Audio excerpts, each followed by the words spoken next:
ఎదుట నీ నామాన్ని కీర్తించడం మంచిది. ఎందుకంటే ఆయన ఆయన కార్యాల చేత మనల్ని సంతోషపరుచున్నాడు కాబట్టి.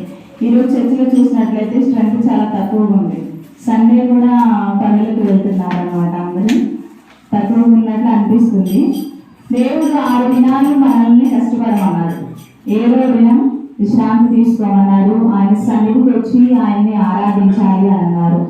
ఎందుకంటే ఆయన స్తుతించడం మంచిది అంటే ఆయన మన గురించి ఆలోచిస్తున్నాడు. ఏమని? నీ ఆలోచనలు అతి గంభీరములు. మనం ఆలోచిస్తాం ఇది ఈ విధంగా చేస్తే మంచిదేమో అని చెప్పి, కానీ కొన్నిసార్లు ఆ కార్యాన్ని దేవుడు మనకి జరగకుండా చేస్తాడు. ఎందుకంటే మన ఆలోచనల కంటే ఆయన ఆలోచనలు అతి గంభీరములు. మన ఎదుట ఆయన చేసుకున్నటువంటి పనులు చాలా గొప్పవి కాబట్టి ఆయన స్తుతించడం, ఆయన ఆరాధించడం చాలా మంచిది.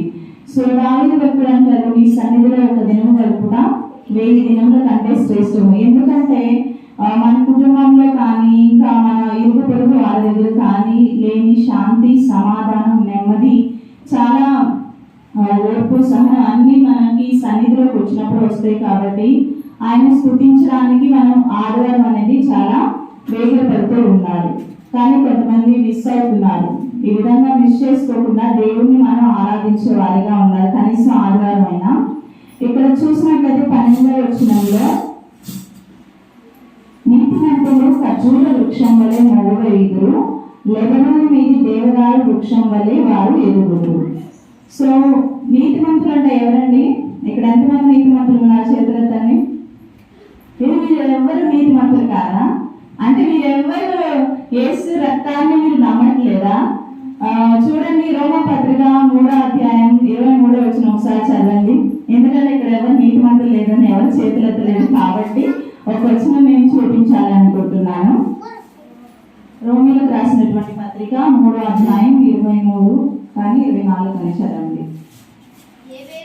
ఏ భేదము లేదు, అందరూ పాపము చేసి దేవుడు అనుగ్రహించి మహిమను పొందలేకపోతున్నారు. కాబట్టి నమ్మవారు ఆయన కృపచేతనే క్రీస్తు యేసునందలి విమోచనము ద్వారా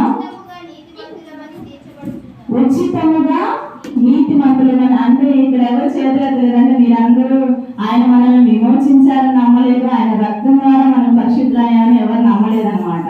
ఇక్కడున్న వాళ్ళందరూ నీతిమంతులా కాదా? మన పాపముల కొరకు, మన శాపముల కొరకు ఆయన విడిపించి ఆయన రక్తములో మనల్ని కడిగి అని ఎవరైతే నమ్ముతారో అట్టి వారందరికీ నీతిమంతులు అన్నమాట. ఉచితముగా. మామూలుగా మనకి నీతి రావాలంటే ఏ ధర్మ కార్యాలు, పుణ్య కార్యాలు, మంచి పనులు చేస్తే కానీ నీతి అనేది రాదనమాట. కానీ దేవుడు అన్నారు, నువ్వు ఆయన రక్తాన్ని నమ్మితే చాలు. ఆయన రక్తం నా పాపాలని పరిశుద్ధులుగా చేసింది, నన్ను పాపము నుండి విమోచించింది, శాపము నుండి విమోచించింది అని ఎవరైతే నమ్ముతారో వారందరూ ఎవరంట? నీతిమంతులు. ఉచితముగా మనల్ని దేవుడు నీతిమంతులుగా మార్చారు. ఆ నీతిమంతులు ఏ విధంగా ఉంటారంటే ఖర్జూర వృక్షం వలె మొదలెదురు, లెబనోను మీది దేవదారు వృక్షం వలె వారు ఎదుగురు.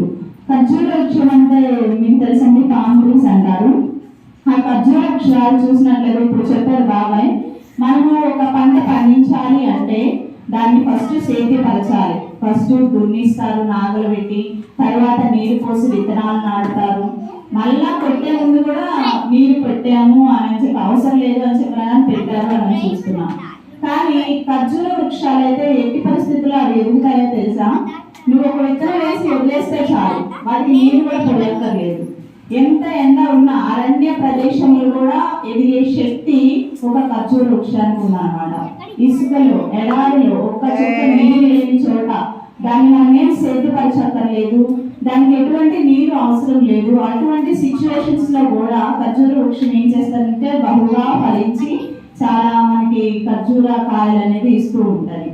అంటే ఎందుకు దేవుడు నీతిమంతులను ఖర్జూర వృక్షంతో పోల్చారు అంటే, మనం కూడా మన పరిస్థితులు ఎంత క్రిటికల్ గా ఉన్నా, మనకి నీరు అంటే ఆ మొక్కకు ఎదగడానికి నీరు లేకపోయినా, అది సేద్యపరచిపోయినా, ఎండకి ఎండుతున్నా, ఎండలో పడే కొన్ని పంటలు ఉంటాయి. అవి ఏంటంటే మామిడికాయలు. మామిడికాయలు కూడా మనం ఏం చేయకపోయినా పడతాయి. కానీ ఎడారిలో కూడా పండే శక్తి ఒక ఖర్జూర వృక్షానికి ఉందన్నమాట.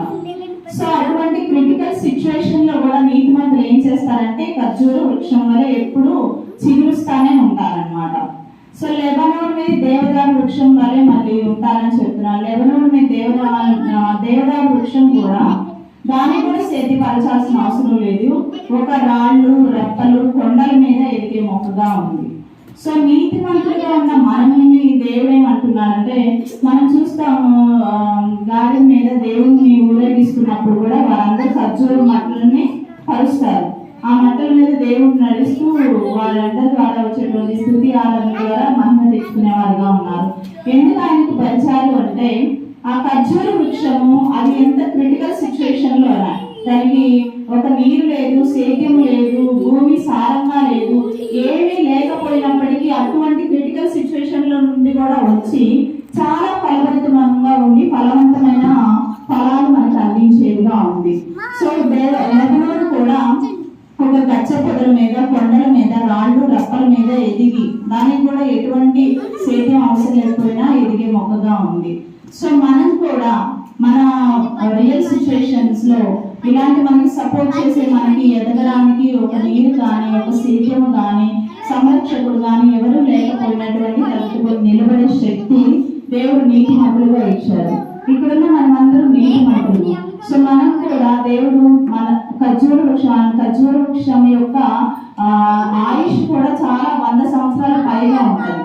అంటే చాలా కాలం జీవించే మొక్కలాగా ఉండాలి అని దేవుడు ఆశీర్వదిస్తున్నాడు మనల్ని.